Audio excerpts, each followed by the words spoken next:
Welcome to church.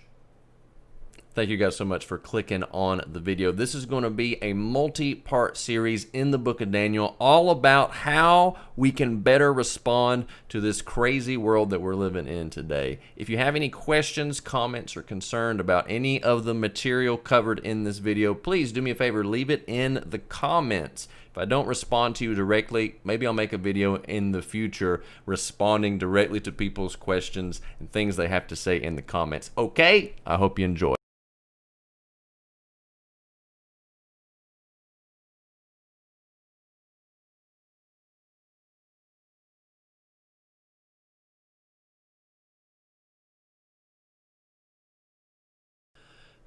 So Daniel did something. All right? So somebody had to do something. Okay? If Daniel didn't do something, everybody was going to die. Everybody. Everybody in this story, regardless of status, regardless of who they are, all the wise men of Babylon were bound by the same unforeseen and uncontrollable circumstances that was 100% going to kill them. And those circumstances were named Nebuchadnezzar. And so to really understand how impactful what Daniel is about to do, how he's going to respond, to really understand how impactful that is, you really got to understand the circumstance. If you didn't see my previous church in part 1 of dealing with 2020, or if you didn't see my message before in the chapter 1 of Daniel, give it a read. Give it a read and pay attention to the circumstance, the difficult circumstance that Daniel finds himself in. Daniel, as a young boy with his whole life ahead of him, young teenage boy, captured, enslaved, forced to learn the culture, the religion, the teachings, the indoctrination of his captors.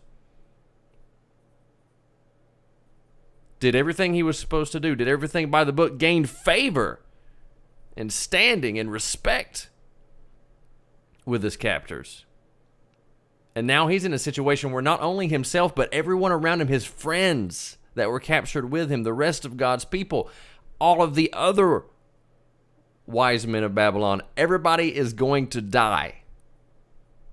The king's word is final. King's not happy. Nobody can give him what he wants. And so Daniel does something. He doesn't play pacifist. He does something. And that's so important. That's so crucial in these difficult times. What are you going to do? How are you going to respond? So we learned last week exactly how Daniel responded. Exactly how he responded, but how in the world did he respond in this way? That's what we're going to talk about today. So verse 14, Daniel chapter 2, we're still in Daniel chapter 2, verse 14. Then Daniel responded with tact and discretion to Arioch, the commander of the king's guard, who had gone out to execute the wise men of Babylon. Daniel was so wise, even for such a young person, even for such a young age is not an excuse. Daniel was so wise in his thought process, in the situation around him. He was so wise. He had such a great faith in God that he responded in this difficult time with tact and discretion to exactly who he needed to talk to at exactly the right time. And he knew exactly what to say, which we're going to find out. Because if we're honest, Daniel, if he would have reacted unfavorably, if verse number 14, if it would have said, then Daniel had great anxiety, or Daniel responded by freaking out, that all of it would have been justifiable. But somebody had to do something to save all these people. Verse number 15, he asked Arioch, the king's officer, why is the decree from the king so harsh? Then Arioch explained the situation to Daniel. Hold on, this is the king. This is Arioch, the king's officer, and he's explaining the situation to Daniel. Let me remind you again who Daniel is. Daniel is a captor Daniel is a prisoner of this country. Daniel is a prisoner of Babylon, a prisoner of Nebuchadnezzar. But remember all that we read in chapter 1. Remember the status, remember the respect that Daniel earned in his difficult circumstance, where he should have probably, it would have been justifiable if he were to pout, if he were to complain, if he were to not react favorably. Everything Daniel's done up to this point has brought him to this moment to have enough respect that the king's officer, high-ranking officer, is willing to share this information, share something that's not Daniel's business. Arioch's not stopping and sharing this information with everybody. No, the king told him to go and kill people. If Arioch's going to do what the king says, or else he's going to be killed. But he stops and he explains the situation to Daniel. So Daniel, verse 16, went and asked the king to give him some time so that he could give the king the interpretation. All right, you really can't understand the significance of this without rereading what we read last week. Do you remember when Nebuchadnezzar got all the wise men around, when he got all the wise men around him and demanded that one of them give him not only what his dream was, but also the interpretation? What did they ask the king for? What did they ask the king for? His trusted advisors, the smartest people, the scientists, the big brains, what did they ask the king for? They asked him for time. They asked him for the exact same thing that Daniel asked for. And when they asked for it, the king became furious. That's where this whole decree of murder came from. But you guys got to understand something. Sometimes, in difficult times like these, sometimes the favor, the respect, the mercy that you get comes from somewhere not of this world. The answer that we are all looking for, the answer to these hidden mysteries, these hidden things, these unforeseen circumstances, these confusing times when we don't know what we should do, when we don't know who we should trust, when we don't know how to respond. The answer sometimes is supernatural, out of this world. And that's the only reason Daniel got mercy in this situation and continues to do so. So Daniel knew exactly when to respond, exactly who to respond to, exactly how to respond, what to say, what to ask for.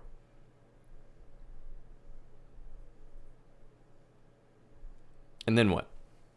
Verse number 17, then Daniel went to his house and told his friends, Hananiah, Mishael, and Azariah, about the matter, urging them, verse 18, to ask the God of heaven, the God of heaven, for mercy concerning this mystery, so Daniel and his friends would not be killed with the rest of Babylon's wise men. Okay, so Daniel just went to the king, which he had no business even being around, but he earned that. He earned that by his actions. He earned himself the respect up to this point. He got the captain to let him speak to the king and ask the king for just a little time so that he could figure out the interpretation of the dream. Daniel didn't know. At the point of the story we're at now, he doesn't know. Nobody knows the dream and the interpretation of Nebuchadnezzar's dream. Nobody can know. It's impossible. There's no mystery cure. There's no policy. There's no vaccine. There's no 12-step program. There's literally nothing. No answer. You really gotta paint a picture of this just to understand the tremendous amount of faith that Daniel had. Because this is a question, and this is something that gets brought up to me all the time. And it's a valid question. Why? should I believe all this stuff that I talk about in church? Why should you believe it? Why should you believe what I'm saying? Why should you believe that there is one God? Why should you believe that Jesus is God and he came and he died and he rose again to give you life? Why should you believe that? Why? Because if I'm honest, and this is a critique among Christians, a lot of times we criticize people for when they're going through difficult circumstances, for turning to God, or maybe they haven't been close to God or in church or in the Bible or believing or showing any sign of faith until something happens, and then they turn back to God, and we criticize them for that. And we say, oh, how easy it is for people to turn to God in a crisis. But to be honest with you, it's more difficult for me to trust and believe and know God in a crisis because he's not there. He's not always there. Because the answer is not always clear. That's the true test of faith. You got to understand. Up to this point in the story, David and the people around him, David's friends, they have no indication that God is in this situation and is going to take care of them. No indication. Their home was destroyed. This evil king, this demonic evil king, took the treasure in God's house, in his temple, enslaved them, castrated them. We're talking about years of abuse and indoctrination to this demonic culture. You got to paint a picture to understand how crucial and the level of faith that this takes. Not only that he still believes in God, but that God is going to bail him out of this situation. I get the feeling that Daniel kind of senses why he asked Arioch, a king's official, someone who knew the king, close to the king, why he asked him what's going on. I get the feeling that Daniel knows that Nebuchadnezzar's dream was something out of this world, something enough to scare the most powerful man in the world, and he knew the only answer in interpretation, the only cure, the only vaccine, the only thing that's fixing this situation is coming from God. His God, the true God.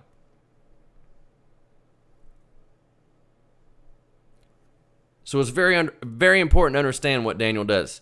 He knows just how to respond, in what way, with tact and discretion, who to respond to. And then ultimately, where does he get his answer? He goes first, he went to his house and told his friends. It's not easy to do this stuff alone. Daniel is the hero of this story. This entire book is called Daniel. We're going to talk a lot about Daniel. There's going to be more stories about Daniel, but don't let the other names get past you, because Daniel needed help. Daniel needed a community of somebody around him to reassure him of these difficult times. He didn't just pray to God. He got his friends, his close friends, his community to help him. We're big on community on this channel with whatever we're doing. Doesn't matter. Doesn't matter if we're doing church. Doesn't matter if we're playing games. We're big on community. I'm protective of this community. And I'll tell you why, because I can't do this on my own either. I believe that like-minded people, I believe that people who are working towards the same goal need each other. You guys have helped me tremendously. Just for the entire time that I've been on YouTube, for the entire time I've been streaming, for the entire time I've been doing this church stuff, you guys have no idea how much you have encouraged me just to do this, just to show up. And especially in these times of crisis, especially in 2020, in dealing with 2020. You guys have no idea what it means to me to be able to come and do this every week and to speak with you guys and to hear from you guys, to chat with you guys, to get encouragement from you guys, to get advice from you guys, even for the little things, even for things that don't even matter. how thankful and how blessed I am to have a community, a growing community, a close-knit community, and a community that can rely on each other. Because ultimately, that's what it's all about. Full channel, streaming, numbers, growth, full-time, whatever, dude. If you think that's the goal of what I'm doing here at this point, not hardly. The answers to things that are going on, the answers to why I'm here, the answers that you're probably looking for, they're coming from somewhere else.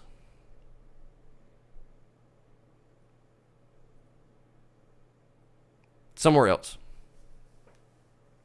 So Daniel and his friends would not be killed. So they urged the God of heaven for mercy concerning this mystery. So Daniel and his friends would not be killed with the rest of Babylon's wise men.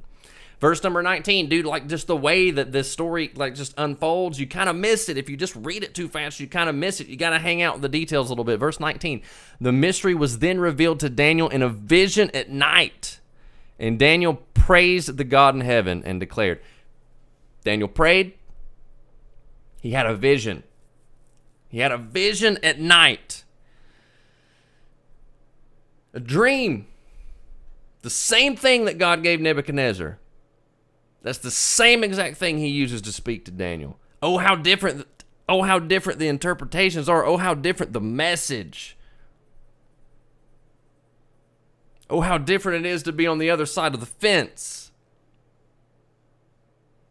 To be on God's side of the fence.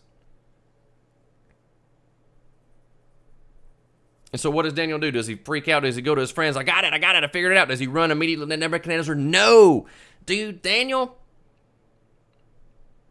every step of this process does the right thing. Verbatim, word for word. Find a book, find a self-help book, find anything about the Bible, any kind of self-help story, whatever. Daniel does all of this with wisdom, with tact and discretion. That could be used to describe everything we read about Daniel. Tact and discretion. The very next thing he does is thank the God that literally is about to save him. Daniel praised the God of heaven and declared, may the name of God be praised forever and ever. Why do we sing songs? Why do we worship? Daniel gets it. Because literally Daniel had no answers and now he has one. And there's no question in the wording and how fast this story's moving. There's no doubt, no question in Daniel's mind where this dream came from and exactly why. He prayed for it. May the name of God be praised forever and ever, for wisdom and power belong to him. Not by Daniel's not praising himself. Verse 21, he changes the times and seasons. He removes kings and establishes kings. Daniel has such a perception of who's in charge. This everything I'm reading, this is the only reason why Daniel's able to respond with great care and tact. If you don't hear anything else I say, hear this. The only way that you're going to make it through this crisis, the only way through your entire life that you're going to be able to respond in this way, if you want peace, if you really think you want peace, you want discretion, you want tact, is anything that Daniel's involved in or doing or going on, is any of it easy? Is any of it a walk in the park? Is any of it no. There's no mention, gripe, complaint, or promise that Daniel's life is going to get any easier throughout this whole process. Think about what he's doing. He removes kings and establishes kings. He gives wisdom to the wise and knowledge to those who have understanding. He reveals the deep and hidden things. Man, Daniel's getting personal in this message to God. The deep and hidden things. The things that are impossible to attain. The things that don't make sense. The dreams of somebody else that they don't even know. The dreams that you might have that you don't even know. The things about yourself you don't get. He reveals the deep and hidden things. He knows what is in the darkness, and light dwells with him. 23, I offer thanks and praise to you, God of my fathers. Daniel didn't just stumble upon this. This is what was taught to him. This is generational. You guys look at this, some of you guys, especially you younger guys, look at this Christian stuff as just what old people do or what you do when you get old, have kids, and feel guilty about yourself. No, this is generational. This stuff, this Christian stuff, this Jesus stuff didn't just come out of nowhere. These old people aren't just gathering in these buildings and reading out of this ancient book for no reason.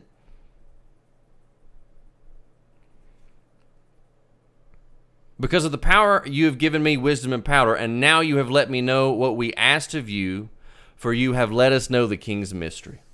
Verse 24. All right? This is such a powerful story, and if you read it so quickly, you can miss it. Verse 24, therefore Daniel went to Arioch. Again, Daniel knows exactly who he needs to talk to. He went to Arioch, whom the king had assigned to destroy the wise men of Babylon. Daniel didn't go to the king first. He went to the dude that was going to kill him. He came and said to him, don't kill the wise men of Babylon. Don't do it. Bring me before the king, and I will give him the interpretation. Literally walk me into the face of death. Don't forget just the last chapter, Nebuchadnezzar. He's not happy. Nebuchadnezzar's not happy. I really get the sense that Nebuchadnezzar kind of knows what his dream's all about. He doesn't like it. He wants somebody to tell him something that he likes to hear. He wants somebody to tell him that it's going to be bad. It's going to be okay, king. Verse 25, then Arioch everybody's freaked out. Everybody is freaked out in this story except for Daniel. Arioch quickly brought Daniel before the king and said to him, I have found a man among the Judean exiles. Man, if that doesn't humble you. Who can let the king know the interpretation.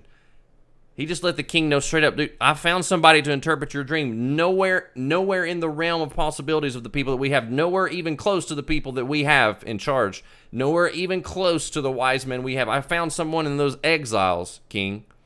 Those slaves that we have, those people that we conquered. I found him. He says he knows the interpretation of the dream. Then the king said in reply to Daniel that they named Belteshazzar. If you don't remember that name, go back to chapter 1. That's the name Nebuchadnezzar gave to Daniel because he wanted to change his identity.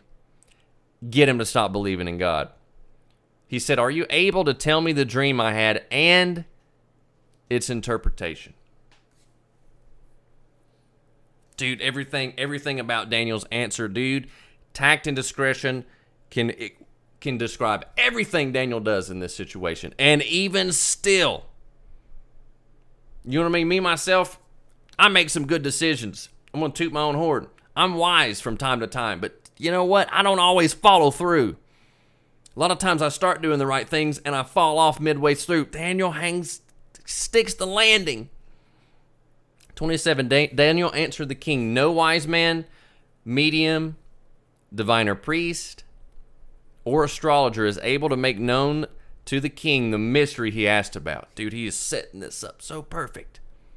Daniel's about to preach a sermon. Nebuchadnezzar doesn't even know it. Daniel's about to take him to church. But there is a God in heaven who reveals mysteries. Not for 1 second did Daniel take credit for this, but there's a God in heaven who reveals mysteries. And he has let King Nebuchadnezzar know what will happen in the last days. Your dream and the visions that came into your mind as you lay in bed were these. Your Majesty, while you were in bed, thoughts came to your mind, excuse me, about what will happen in the future. The revealer of mysteries has let you know what will happen. As for me, this mystery has been revealed to me, not because I have more wisdom than anyone living, but in order that the interpretation might be made known to the king, and that you may understand the thoughts of your mind. I don't know about you guys, but have you ever wanted to know the future? Nebuchadnezzar really, really wanted to understand his future because the dream that he had was not good. Nowhere in that response did Daniel take credit for anything. anything. And he continuously pointed to the one who reveals mysteries. So in this unforeseen circumstance, in these uncertain times, Daniel's not only able to respond appropriately, but he's desperately trying to point Nebuchadnezzar and everybody in this room, everybody that can hear him, everybody that respects and believes in his influence. He's desperately trying to point these people to God.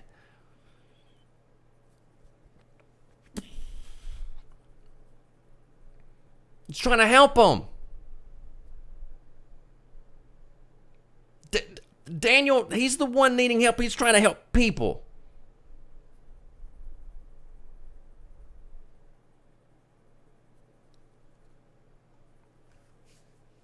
I'm skipping some verses here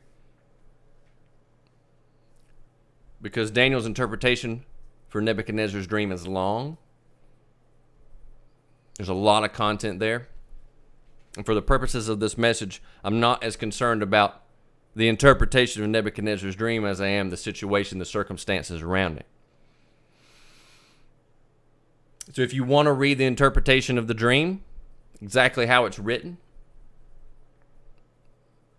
you can read the next verses for yourself in chapter 2.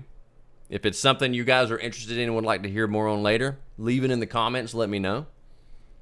But for the purposes of this lesson and for the purposes of this series, the dream itself is not the point.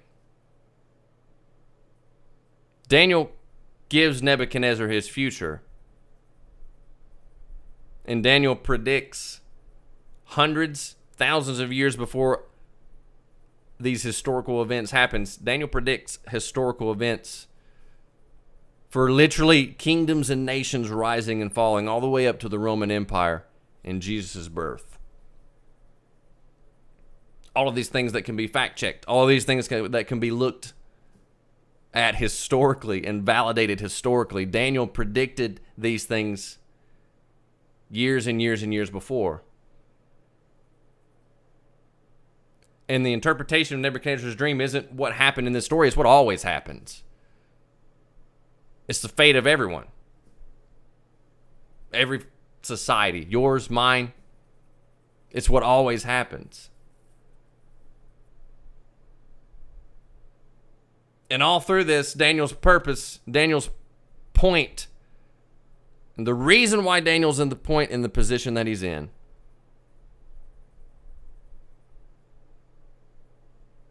is to point people to God, is to point people to Christ. And it's so easy to miss that.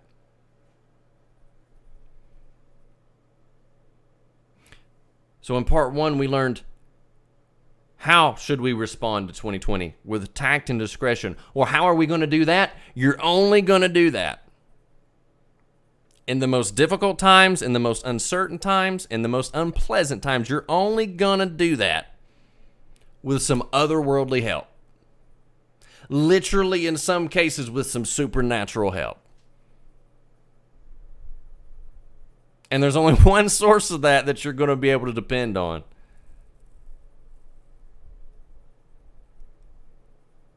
And Daniel's trying to show everybody. So we're going to skip Nebuchadnezzar's interpretation, his dream. We're going to go right to his response. We know how Nebuchadnezzar responded last chapter. Now where's Nebuchadnezzar at now? After this slave boy just told him not only his dream, literally the dream that he had in his mind that nobody else could know other than God. Not only did Daniel tell him his dream that he told no one, he told him what it meant. Now what's Nebuchadnezzar do? Then King Nebuchadnezzar fell down, paid homage to Daniel. Dude, he's praying to Daniel. Slave boy Daniel. Nebuchadnezzar's still hard-headed. He still doesn't get it. The entire speech, Daniel's pointing, God, God in heaven, God in heaven. Nebuchadnezzar's trying to worship Daniel. He gave orders to present an offering and incense to him. Then the king said to Daniel, your God is indeed God of gods, Lord of kings, and a revealer of mysteries. Man, there's a lot of mysterious things I don't understand, Jake. What do I do about them? Where am I going to go for answers, Jake? Revealer of mysteries. Since you were able to reveal this mystery, this is the only person, the only thing that can get through to Nebuchadnezzar. This is a king that doesn't need anything, guys. This is king of the world over the largest known empire ever. He owns everybody. He conquers everybody. He needs nothing. And look at what he's saying now. Verse 48, then the king promoted Daniel and gave him many generous gifts. He made him ruler over the entire province of Babylon and chief governor over all the wise men of Babylon. Oh, wow. All of the scientific teaching, all of the intellectual teaching, the educational system, everything that taught the people about culture and everything. Guess who's in charge of that now? Do you guys see the big picture stuff here? He appointed Daniel over the entire province of Babylon. All right, here's an interesting thing, and this is just a little side note, just a little nugget, a little extra nugget that we'll probably end up talking closer to Christmas time. You guys remember the story of Jesus, birth of Jesus? You remember the wise men that came from the east bearing gifts, very generous and expensive and unique gifts? Where do you think the wise men came from, and how did they have any knowledge of the birth of Christ?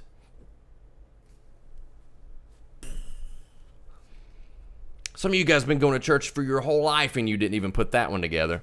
Think about that.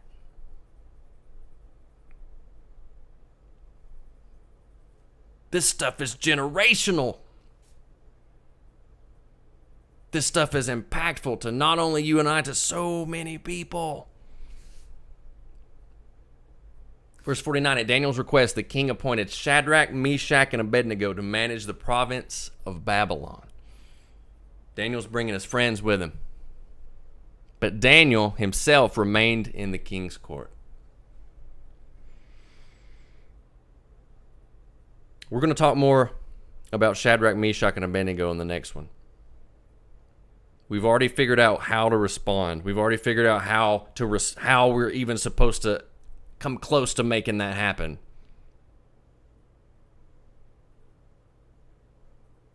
And the next week, we're going to talk about what to do when it gets even tougher.